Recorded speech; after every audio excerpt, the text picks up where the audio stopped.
was just like the cow in The Wizard of Oz, Laine thought. Dad liked that movie. She remembered watching it with him when the cow was picked up in the storm cloud as Dorothy was leaving Kansas. But all she had to do was click her heels and she'd be home again.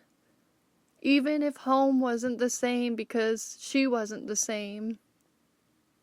Still, Laine had to go on her journey, even if it was an imaginary one. It was like when Mom always said, "You left your shoes in the middle of the floor again."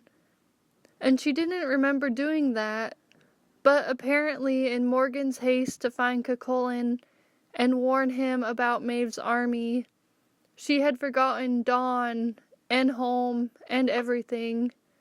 Forgotten to say goodbye, or just didn't, and even forgot to pack her sneakers.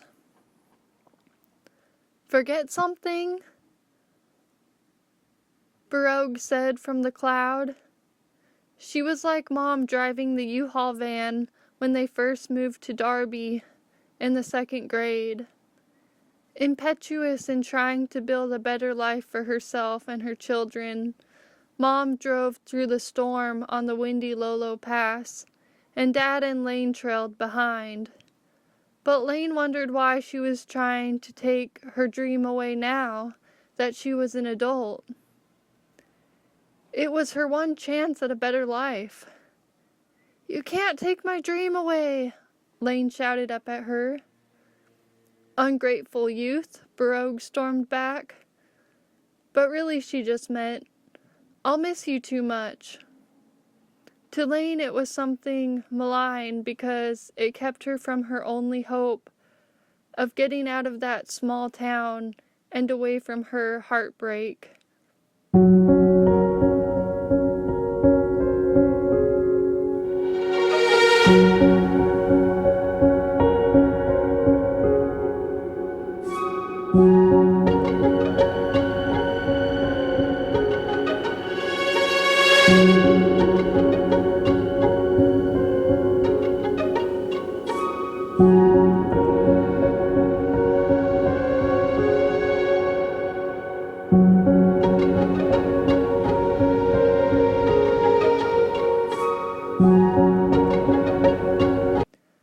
Baroque tried to stub her out with a stroke of lightning.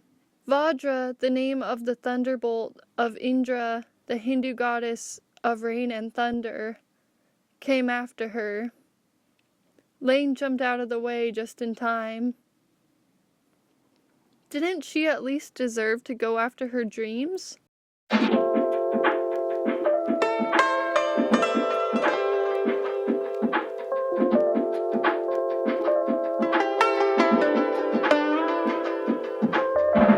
She imagined herself coming out in victory from her small valley home that she didn't mean to take for granted, but resented for its protective mountains and delirious beauty. It resembled a great walled tower in which she was locked away from the wider world, like Ethlyn, the daughter of the Fomorian king, Balor of the Evil Eye. Laine thought that young adults only grow in strength and wisdom by getting roughed up by life a little, the very thing parents try to protect their children from is vital to their evolution. Laine couldn't help but feel happy and proud of herself for how far she had come on her own. She felt like a flower that had grown out of the concrete. In her dream that night, she was yelling at Mom for being what she thought was too controlling. Then she remembered what happened to Mom and how she was trying her best. "But you still did a good job raising me. Thank you," Laine said. Mom always kept the bad stuff away, so that Laine hardly knew what the bad stuff was. While Laine was watching everything from her walled tower, she was seeing everything from the perspective of a young girl, yearning to be close to her father.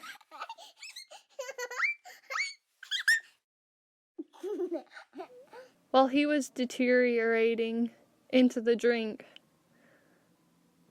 Looking up at the cloud then, Laine realized Mom and she were just two women of the same, both trying to get away from men who were no good for them, but whom they loved anyway.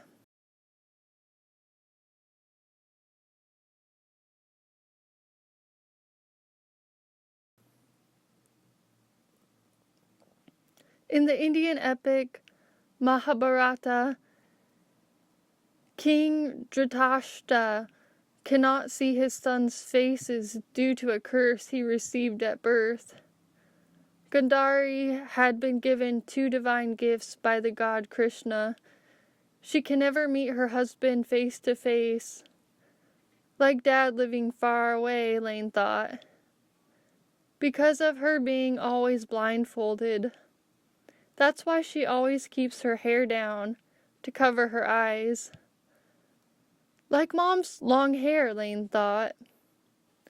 But this curse also meant that Dhritarashtra can't see his children's faces either, because they are always in their mother's shadow. But the king uses these reflections, the reflections of a peacock's feathers, to watch over his son from afar.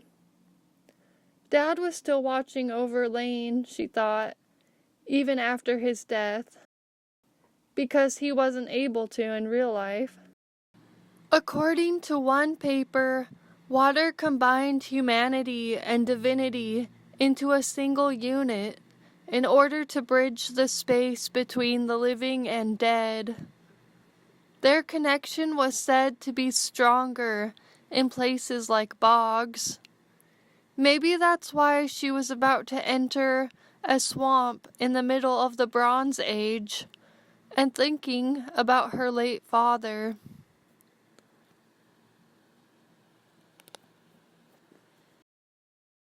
Mom had to be the strong one. She'd always stood up for her younger siblings when they were getting bullied at school. She taught Laine a lot about firmness, gentleness, and goodness. But Laine decided she was strong too, because she had learned from Mom's example. After Baroque had passed through the sky, there was a deadening quiet. Cuchulainn meandered through the barn and left a vast hole in the sky behind him by the look on Morgan's face. She tripped along the north side of the ford and back into the trees from which they'd come, and for some reason Laine stayed like she had in her place on Roman Hill, nursing her broken heart in solitude. She didn't know what she was waiting for, but she worked while she waited and built her foundation. While Morgan was taken hostage by her emotions, Laine was rational and detached. She contrived a new plan as Morgan flew above the tree. Laine looked up at Morgan. This was the first time she'd changed into an animal, using her shape-shifting abilities. She became a black raven. "What's your name?" Laine asked Raven. "Animals only have names when humans give them to us," the raven said. Laine was like, "What? The raven can talk?" Most of the time, when Raven spoke, it sounded like poetry. Laine had always thought of her anxiety like a bird flapping in her stomach. Yet, in driving her ambitions forward, the results were phenomenal. It was mesmerizing but a little frightening to see. She was stretching herself further than she'd ever had before, and really putting in the hours. But the results were beginning to show. Laine felt like she was leaving a past part of herself behind. Her disappointment wasn't easy to get through, but it took her life in a positive new direction. Maybe her blessings were coming as she went. It was like pieces of her outdated version were left behind on that dusty trail. and her new life was starting. And everyone was thinking, wow, she's doing pretty well for herself. Maybe she'd turned into a crow because they were known in the Celtic tradition to be linked with war and death, and also rebirth.